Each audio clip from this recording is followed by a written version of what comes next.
आज मैं इस छोटे से आइलैंड के ऊपर 100 डेज सर्वाइव करने वाला हूँ। यहाँ पे मैं ना माइनिंग कर सकता हूँ, ना ही किसी मॉब से डर के पानी में कूद सकता हूँ, क्योंकि इस वाटर के अंदर एक काफी स्ट्रॉन्ग पॉइजन जो कुछ ही सेकंड में हमारी जान ले सकता है। इन साथ ही यहाँ पे किसी टाइप का नेचुरल स्ट्रक्चर भी स्पॉन नहीं होता है। तो क्या ऐसे में यहाँ पर मैं 100 डेज सर्वाइव कर पाऊंगा, वो तो तुमको वीडियो में ही पता चलेगा। ना शुरू करते हैं।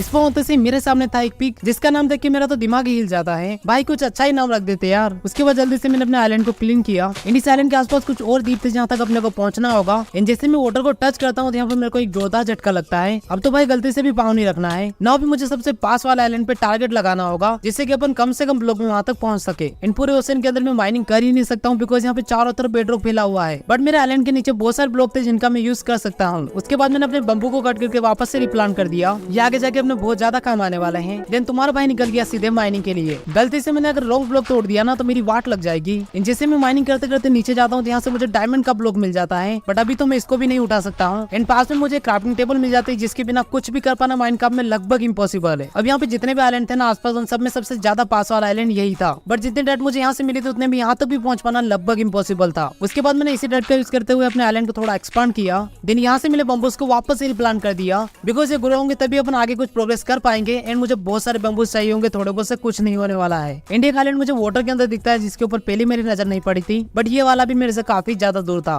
मेरे बम्बूस भी धीरे धीरे बड़े हो रहे थे। मैं उनको भी फार्म करते जा रहा था, क्योंकि मेरे पास यहाँ पे और कुछ करने को था ही नहीं। ना मैं माइनिंग कर सकता था और ना ही कुछ और कर सकता था तो बस एक ही काम, जो कि था इंतजार करना। पूरी रात मुझे ऐसे ही बम्बूस को काट काट के निकालनी पड़ी। एंड यहाँ पे मेरा फूड लेवल भी काफी ज्यादा फास्ट जा रहा था। एंड सबसे बड़ी बात, यहाँ पे एक भी फिश स्पॉन नहीं होती, बिकॉज ये एक एसिड वाटर है। एंड आधी रात में यहाँ पे बिन मौसम बरसात शुरू हो जाती है। सुबह होते से मैंने अपने बम्बूस को कट किया।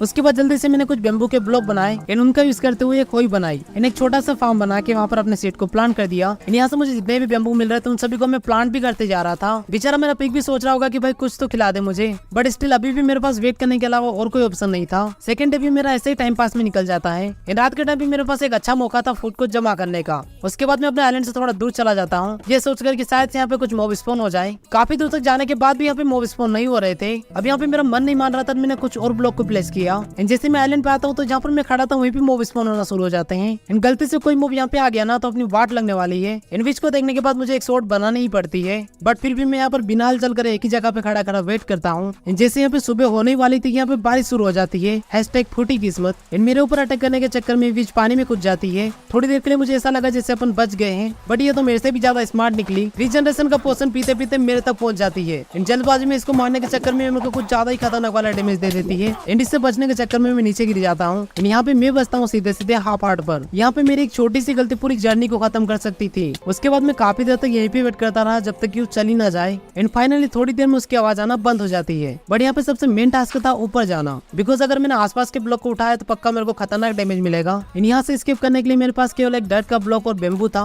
बस मुझे अभी इसके बड़े होने का वेट करना होगा। इन बार यहाँ पे एक स्पाइडर घूम रही थी, जो की वेट कर रही थी कि मैं कब बाहर आऊंगा। इन फाइनली थोड़ी देर में अपना बम्बू काफी ज्यादा बड़ा हो चुका था, तो मैं फटाफट से इसी बेम्बू का यूज करते हुए यहाँ से बाहर निकलता हूँ। जैसे मैं बाहर आता हूँ, तब तक यहाँ पे नाइट हो चुकी थी। यहाँ पे समुद्र के अंदर मकड़ी का जाला पड़ा हुआ था, जिसके यूज करके मैं यहाँ पे फूड का इंतजाम कर सकता हूँ। बट ये काफी दूर था और मुझे डर लग रहा था कि स्केलेटन मेरे को हेडशॉट न मार दे। उसके बाद मैं जल्दी से यहाँ पे एक राफ्ट बनाता हूँ एंड उसको वाटर के अंदर प्लेस कर देता हूँ। बट भाई इसके ऊपर पैर रखने में मेरी तो खतरनाक वाली फट रही थी, बिकॉज मैं हाफ हार्ट पे था। एंड थोड़ी देर में फाइनली यहाँ पे मॉर्निंग हो जाती है। एंड सुबह होते से मैंने थोड़ा रिस्क लेते हुए इसको कलेक्ट किया एंड जल्दी से एक फिशिंग रोड बनाई। और ये भाई साहब तो लगता है मेरे मरने के बाद ही बड़े होंगे। उसके बाद मैं डायरेक्ट फिशिंग करना शुरू कर देता हूँ, बिकॉज वही एकमात्र सोर्स था अपने फूड का। देन फाइनली एक फिश को खा के मैंने अपने भूख को कम किया। उसके बाद मैं यहाँ पे काफी देर तक फिशिंग करता हूँ और अपनी हेल्थ को फुल करता हूँ। ये काम करने में मुझे पूरा दिन हो जाता है। उसके बाद मैंने क्रीपर को स्वाहा किया एंड स्पाइडर की वाट लगाई। नौ भी रात हो चुकी थी और मुझे अच्छे से पता था कि यहाँ पे मॉब जरूर स्पॉन होंगे, तो मैंने लास्ट के कुछ ब्लॉक को ही तोड़ दिया।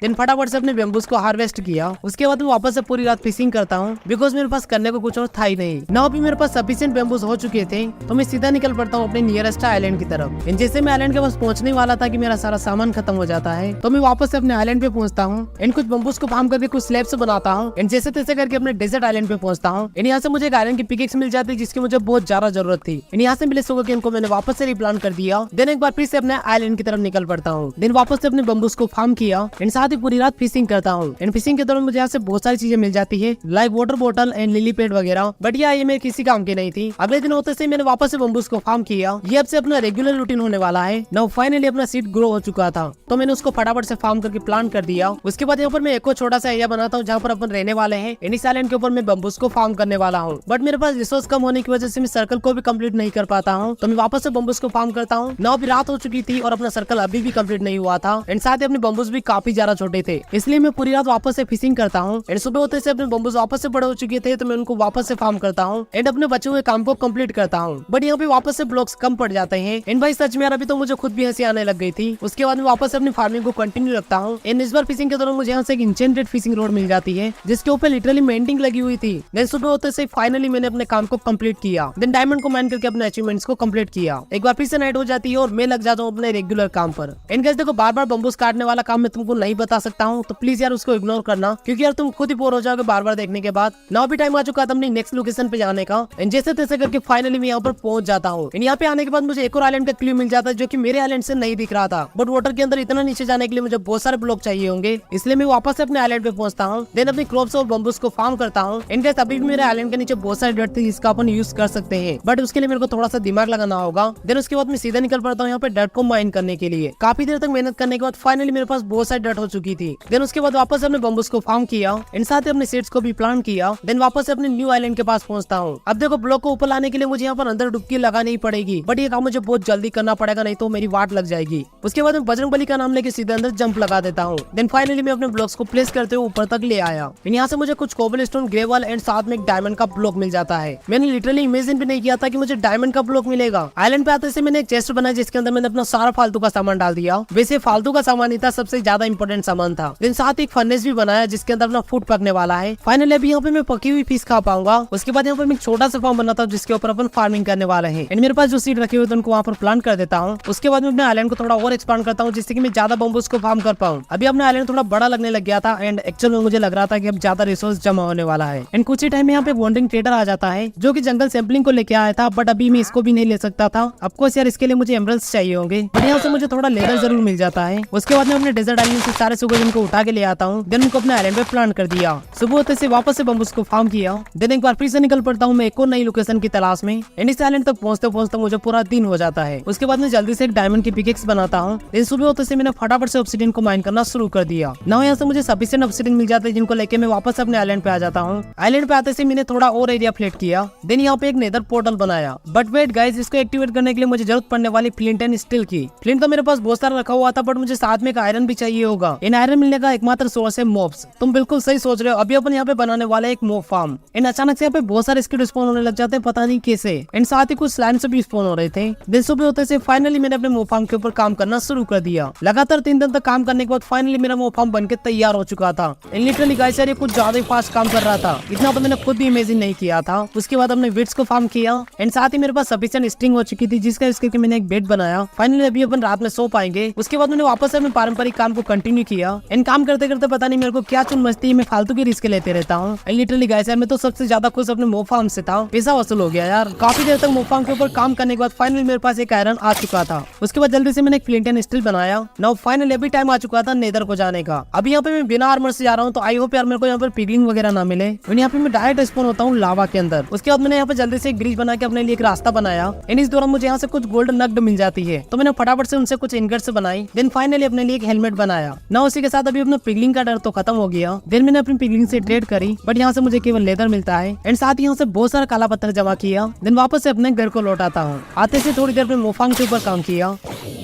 ना इसी के साथ अभी टाइम आ चुका था अपनी नेक्स्ट लोकेशन पे जाने का, तो मैं फटाफट से थोड़ी देर तैयारी करने के बाद निकल पड़ता हूँ एक्सप्लोरेशन पर। अब देखो, अगर यहाँ से मैं जाता हूँ मेरे को तिरछा जाना पड़ेगा, जो कि मैं बिल्कुल भी नहीं चाहता हूँ। इससे अच्छा अपन अपने आइलैंड से आएंगे तो ज्यादा सही रहेगा। इन जैसे मैं इस आइलैंड के ऊपर पहुंचता हूँ तो मैं टोटली शॉक्ड हो जाता हूँ, बिकॉज यहाँ से मुझे 2 विलेजर मिल जाते हैं। एंड सबसे बड़ी बात भाई, इनके नाम देख के मुझे बहुत ज्यादा हंसी आ रही थी। मतलब ये जो बोलते हैं ना वही इनके नेम रख दिया। मेरे से तो लिटरली पढ़ने में भी नहीं आ रहा था। इन साथ यहाँ से एक पिक भी मिलता है जिसका नाम लिखा हुआ था हेल्प। हाँ सच में भाई, इसके नाम को देख के मुझे थोड़ा रोना आ गया। बेचारा अकेला हेल्प हेल्प चिल्ला रहा है और दोनों हे किए जा रहे हैं। उसके बाद मैं एक एक करके दोनों विलेजर को यहाँ से ले जाता हूँ। इन रही पिक की बात है, उसको अपन बाद में लेके आने वाले हैं। अब इनको लाने के बाद यहाँ पे सबसे मेन टास्क था इनके लिए एक छोटा सा घर बनाना। तो मैं बिना सोचे इस काम में लग जाता हूँ। इनके घर को मैंने कुछ इस तरीके से बनाया कि यहाँ पे एक भी मॉब स्पॉन ही ना हो। इन दोनों में से किसी एक को मुझे फ्लेचर वाली जॉब देनी होगी, बट उसके लिए मुझे थोड़ा और फ्लिंट चाहिए होगा। तो मैं ग्रेवल को ब्रेक करके कुछ और फ्लिंट्स को जमा करता हूँ। देन फाइनली अपने विलेजर के लिए एक वर्क बेंच बनाई। ना अभी जैसे ही रात होगी तो दोनों खुद ब खुद घर के अंदर चले जाएंगे, आपको भाई सोने के लिए। इंडिया जैसा मैंने सोचा था बिल्कुल वैसा ही होता है। दिन सुबह होते से दोनों विलेजर को मैंने ब्रेड वगैरह खिलाए, जिससे कि भाई ये बच्चे पैदा कर सके। उसके बाद मैं बोन मिल का यूज करके बहुत सारे पोटैटोस को फार्म करता हूँ। एंड उसके बाद यहाँ पे एक और बेड को लगा देता हूँ, ये सोच के कि जल्दी से ब्रीडिंग कर लेंगे। फिर उन दोनों को मैंने भर भर के पोटैटो खिलाया। भाई लोगों कम से कम अब तो बच्चा पैदा कर लो यार। पता नहीं इनको किस बात का घमंड था भाई, कुछ कर ही नहीं रहे थे यार, देखे जा रहे थे एक दूसरे को बस। देन उसके बाद मैं थोड़ी देर मोक फार्म के ऊपर काम करता हूँ। इन जैसे अपने विलेजर को देखने के लिए आता हूँ, यहाँ पे बच्चा पैदा हो चुका था। लिटरली कैसे मेरे से छिप के इन्होंने बच्चा पैदा कर लिया, इतनी शर्म आ रही थी क्या मेरे से इनसे, बट जो भी गाइस अपने लिए तो अच्छा ही था। उसके बाद वापस से बम्बूस को फार्म किया। एंड थोड़ी देर में इन दोनों की वापस से ब्रीडिंग होती है और एक और बच्चा पैदा हो जाता है। एंड अभी मुझे अच्छे से समझ में आ चुका था कि बच्चे पैदा कैसे करेंगे, बस अपने को यहाँ पे ज्यादा से ज्यादा बेड लगाने होंगे। उसके बाद वापस अपने पोटैटोस को फार्म किया एंड अपने विलेजर्स की ब्रीडिंग करवाई। अब भाई इनकी ब्रीडिंग स्टार्ट हो जाती है एंड वापस से टूट जाती है,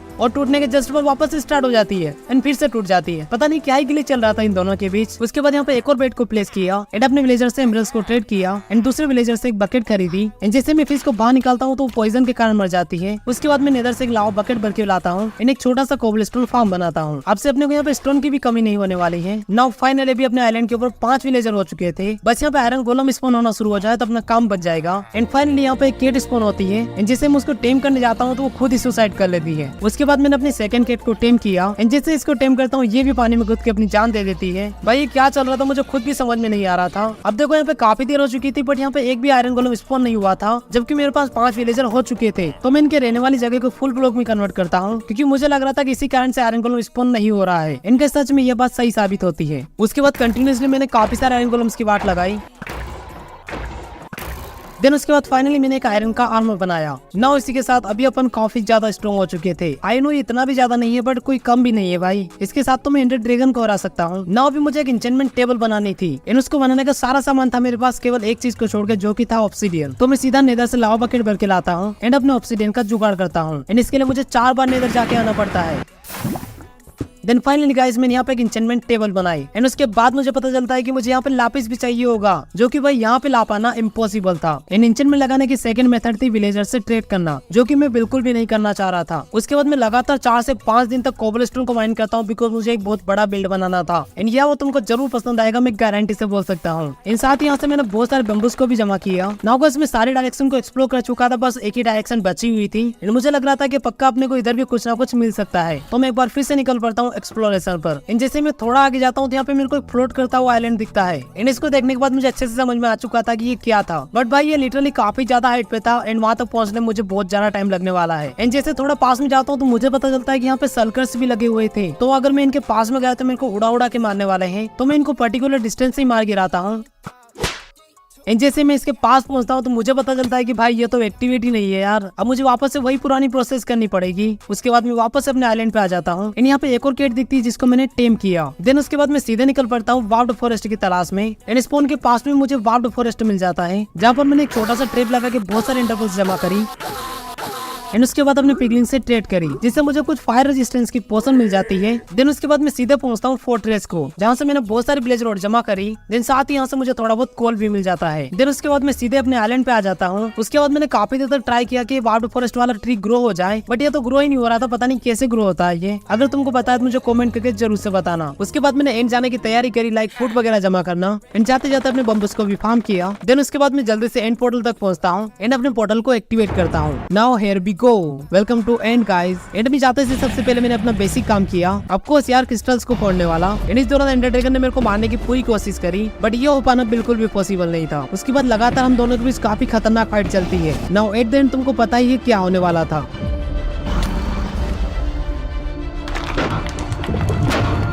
उसके बाद मैं जल्दी से एक्सपी को कलेक्ट करता हूँ, दिन साथ ही अपने एक को भी उठा लिया। ना इसी के साथ अपनी माइनक्राफ्ट की स्टोरी कंप्लीट होती है। सो ऑलराइट गाइस, अभी टाइम आ चुका था अपने लिए घर बनाने का, बिकॉज उसके अलावा तो मैं यहाँ पे सब कुछ कर चुका हूँ। उसके बाद मैं लगातार कुछ दिनों तक कोबलस्टोन को जमा करता हूँ, बिकॉज मुझे अपने बिल्ड को बनाने के लिए बहुत सारा कोबलस्टोन चाहिए था। एंड इस काम को करने में मेरे को अराउंड 3 से 4 दिन लगे। एंड इस बीच यहाँ पे एक वॉन्टिंग ट्रेडर आ जाता है, जिससे मैंने कुछ सैम्पलिंग्स खरीदे एंड लगे हाथ उनको प्लांट भी कर दिया। उसके बाद मैंने यहाँ पे एक पूरा दिन बहुत सारे ओक वुड को जमा करा। उसके बाद मैंने यहाँ पे एक बड़ा सा एरिया क्रिएट किया जहाँ पे अपन अपना बिल्ड बनाने वाले हैं। एंड मेरे हिसाब से गाइस मैं इसके ऊपर ना एक आराम से बड़े बिल्ड को बना सकता हूँ। उसके बाद मैंने वापस से अपने बम्बूस को फार्म किया। एंड देखो यहाँ पर ना मेरे को अपने सारे कोबलस्टोन को स्टोन में कन्वर्ट करना होगा, बिकॉज मैं पूरे घर को स्टोन ब्रिक से बनाने वाला हूँ। उसके बाद मैं फाइनली अपने बिल्ड के ऊपर काम करना शुरू कर देता हूँ। एंड जैसे जैसे अपना स्टोन स्मेल्ट होता रहेगा, मैं वैसे वैसे अपना काम करता जाऊंगा। एंड यहाँ पे मैंने एंड स्टोन का भी कॉम्बिनेशन यूज किया है, जो कि मुझे देखने में काफी कूल लग रहा था।